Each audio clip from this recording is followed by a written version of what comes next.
père du cinéma d'action, deux noms résonnent avec puissance et admiration. D'un côté, Jean-Claude Van Damme, surnommé The Muscle from Bruxelles, icône intemporelle qui a marqué toute une génération avec ses coups de pied retournés, ses grands écarts inoubliables et son charisme unique. De l'autre, Scott Adkins, virtuose moderne des arts martiaux, caméléon du combat à l'écran, capable de combiner acrobatie spectaculaire, techniques de combat réalistes et chorégraphie à couper le souffle. Deux générations, deux styles, deux légendes. Jean-Claude Van Damme, c'est le rêve américain à l'état pur. Originaire de Belgique, il a traversé l'Atlantique avec un seul objectif, devenir une star du cinéma d'action. Il a commencé dans les salles d'entraînement, a gravi les échelons dans les compétitions de karaté et de full contact avant de frapper à toutes les portes à Hollywood. Son obstination lui vaudra finalement un rôle dans Bloodsport, le film qui fera de lui une star planétaire et une référence incontournable du cinéma d'arts martiaux. Scott Adkins, lui, est issu d'une époque différente. Né en Angleterre, passionné très jeune par les arts martiaux, il grandit en s'inspirant justement de ces icônes comme Bruce Lee, Jackie Chan, mais surtout Jean-Claude Van Damme. Mais Scott n'a pas suivi exactement le même chemin. Il n'a pas seulement appris le karaté ou le taekwondo, il a cherché à maîtriser un large éventail d'arts martiaux, jiu-jitsu brésilien, ninjutsu, capoeira, wushu, boxe anglaise, kickboxing. Son objectif ? Devenir le combattant le plus complet, le plus polyvalent et le plus impressionnant à l'écran. Ce documentaire va tenter de répondre à une question que se posent les fans depuis longtemps. Entre Van Damme et Adkins, qui est le plus fort ? Est-ce l'élégance classique et la puissance spectaculaire de Van Damme qui l'emportent ? Ou bien la modernité, la vitesse et la variété des techniques de Scott Adkins font-elles de lui l'ultime combattant du cinéma d'action ? Aujourd'hui, nous allons décortiquer leur parcours, leurs arts martiaux, leur philosophie, leur préparation physique, leurs performances, et imaginer même un duel hypothétique entre ces deux légendes. Partie 1. Le parcours et l'héritage. Jean-Claude Van Damme, l'icône venue de Belgique. Image d'archives, Van Damme jeune, en karaté, puis à Hollywood. Né à Berchem-Sainte-Agathe en Belgique en 1960, Jean-Claude Van Damme découvre très tôt sa passion pour les arts martiaux. Il s'entraîne au karaté Shotokan dès l'âge de 10 ans, avant de se perfectionner en kickboxing et en full contact. En Europe, il se fait rapidement un nom en tant que compétiteur. Mais ce n'est pas suffisant pour Jean-Claude. Son rêve est plus grand, percer à Hollywood. Après de nombreuses galères et petits boulots, il obtient enfin son rôle mythique dans Bloodsport en 1988.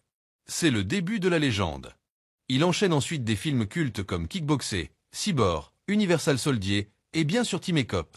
Son style est immédiatement reconnaissable. Souplesse incroyable, coups de pied retournés ultra précis, et surtout, une capacité à magnifier l'art martial à l'écran, rendant chaque mouvement spectaculaire. Van Damme ne se contente pas d'être un combattant, il est aussi un showman. Son grand écart est devenu sa marque de fabrique. Il l'intègre même dans des scènes de combat inattendues, voire dans des pubs cultes. Pour beaucoup, Van Damme a été la passerelle entre le karaté traditionnel et le cinéma d'action accessible au grand public. Scott Adkins, l'artiste martial du XXIe siècle. Image de Scott en salle d'entraînement, en tournage et dans ses scènes d'action. Né en 1976 en Angleterre, Scott Adkins tombe amoureux des arts martiaux à l'âge de 10 ans en regardant Jean-Claude Van Damme. Mais Scott veut aller plus loin. Plutôt que de se limiter à une discipline, il choisit de tout apprendre.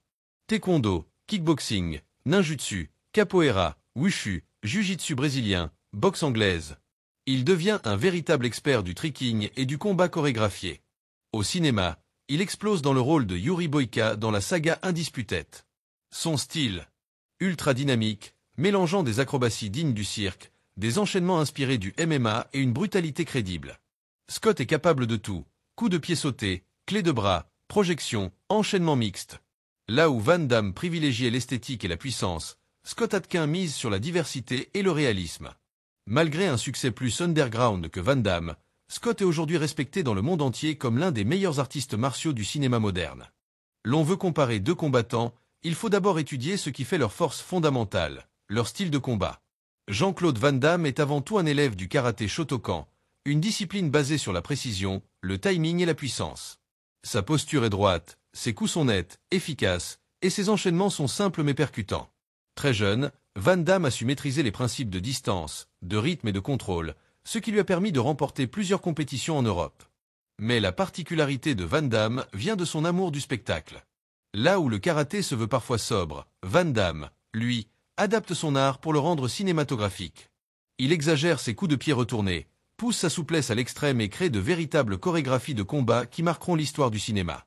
Chaque coup semble sorti d'un tableau. Chaque combat dans ces films est une leçon d'esthétique. Extrait de Bloodsport, Van Damme enchaînant des high kicks précis. Par opposition, Scott Adkins est un produit de l'ère moderne. Formé au taekwondo dès l'âge de 10 ans, puis au kickboxing, il ne s'est jamais limité à ces disciplines. Sa quête de perfection le mène à explorer d'autres arts martiaux. Capoeira pour les mouvements aériens, jiu-jitsu brésilien pour le sol, ninjutsu pour les déplacements furtifs, et même wushu pour la souplesse. Ce qui différencie Scott d'un simple spécialiste, c'est sa capacité à fusionner tous ces arts en un style fluide et adapté à la caméra. Il maîtrise le tricking, discipline qui allie acrobatie et coups de pied spectaculaires.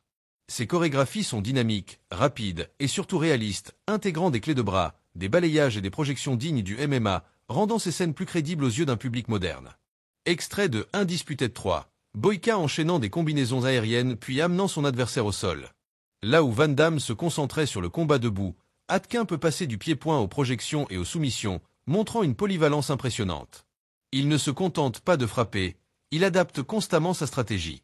C'est un combattant complet, qui sait aussi bien voler dans les airs que neutraliser au sol. Mais cela ne veut pas dire que Van Damme est dépassé techniquement. Son style est pensé pour le cinéma d'action traditionnel des années 80 et 90, où la précision, la pose et l'impact visuel d'un seul coup valaient parfois plus qu'une avalanche de techniques modernes. Van Damme et Adkins sont tous deux connus pour avoir poussé leur corps au maximum, mais dans des styles bien distincts. Van Damme, dans sa jeunesse, s'imposait un entraînement militaire. En plus de ses séances de karaté et de full contact, il pratiquait intensément le stretching, atteignant une souplesse extrême, rarement vue chez les combattants occidentaux de l'époque. C'est grâce à cela qu'il a pu imposer sa fameuse signature, le grand écart. Il en fait un véritable symbole dans ses films, souvent intégré même dans les situations les plus inattendues. Van Damme misait beaucoup sur l'endurance et la précision musculaire. Ses mouvements sont propres, contrôlés, et malgré son apparence de bodybuildé léger, il restait agile et explosif. Adkins, quant à lui, appartient à une génération qui a bénéficié de l'influence du MMA, du cross-training et de la préparation fonctionnelle. Son entraînement est axé non seulement sur la force, mais aussi sur la mobilité, la vitesse, la résistance à l'impact et la capacité à enchaîner des acrobaties tout en restant efficace. Image backstage de Adkins exécutant des backflips et des drills de MMA. Physiquement, Scott Adkins a une explosivité supérieure et une capacité d'enchaînement beaucoup plus grande que Van Damme. Ses combats à l'écran sont souvent de véritables tempêtes de techniques sans pause. Mentalement, Adkins a aussi l'avantage de toujours se considérer comme un étudiant. Malgré sa carrière, il continue d'apprendre, de varier ses techniques et d'ajuster son style selon les tendances du cinéma moderne. Cependant, Van Damme possède une force mentale qui a marqué sa génération, celle de l'homme parti de rien, qui n'a jamais abandonné malgré les refus d'Hollywood et les blessures. Sa persévérance a inspiré des millions de fans. Une question brûle les lèvres de tous les passionnés. Qui gagnerait dans un véritable combat? Sur le papier, Adkins semble avoir l'avantage.